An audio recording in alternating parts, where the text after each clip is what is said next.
ഞായറാഴ്ച ഉച്ചയ്ക്ക് ബീഫും കൂട്ടി ചോറുണ്ടാലേ എൻ്റെ ഉള്ളിൽ നസ്രാണിക്കൊരു സമാധാനം ഉണ്ടാവുള്ളൂ കേട്ടോ. അപ്പോൾ ഇന്ന് നമ്മളൊരു ബീഫ് കറിയുടെ റെസിപ്പിയാണ് നോക്കണത്. സവാളയും പച്ചമുളക് അരിഞ്ഞ് വെച്ചിട്ടുണ്ട്. ഇഞ്ചിയും വെളുത്തുള്ളിയും കല്ലിലിട്ട് ചതച്ചെടുക്കണം.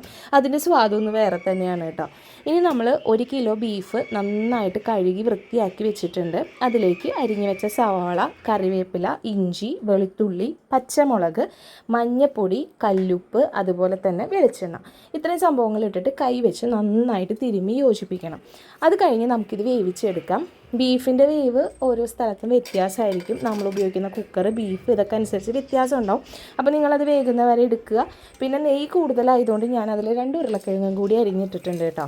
അത് കഴിഞ്ഞ് നമുക്ക് പാൻ വെച്ച് ഓയിൽ ഒഴിച്ചിട്ട് സവാള, പച്ചമുളക്, ഇഞ്ചി, അതുപോലെ തന്നെ കറിവേപ്പില ഇതെല്ലാം കൂടി മൂപ്പിച്ചെടുത്തിട്ട് അതിലേക്ക് നമ്മൾ പൊടികൾ ഇട്ട് കൊടുക്കണം. മഞ്ഞൾപ്പൊടി, മല്ലിപ്പൊടി, മുളക് പൊടി, കുരുമുളക് പൊടി, ഗരം മസാല ഇതെല്ലാം കൂടി ഇട്ട് നന്നായിട്ട് മൂപ്പിച്ചിട്ട് നമ്മൾ ബീഫ് വേവിച്ചതിൻ്റെ മേലെ തെളിഞ്ഞ് വന്നാൽ നെയ്യ് വെള്ളമാട്ടോ ഞാൻ അതിലേക്ക് ഒഴിച്ചു കൊടുത്തേക്കണേ.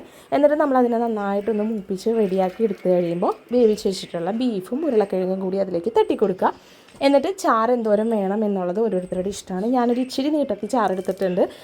അപ്പോൾ അതിനെ നന്നായിട്ട് തിളപ്പിച്ച് വറ്റിച്ച് നമുക്ക് ആവശ്യത്തിനുള്ള പാകത്തിലാക്കി കഴിഞ്ഞിട്ട് കുറച്ച് കറിവേപ്പിലയും മല്ലിയിലയും കൂടി തൂവിക്കഴിഞ്ഞാൽ നമ്മുടെ ബീഫ് കറി റെഡി.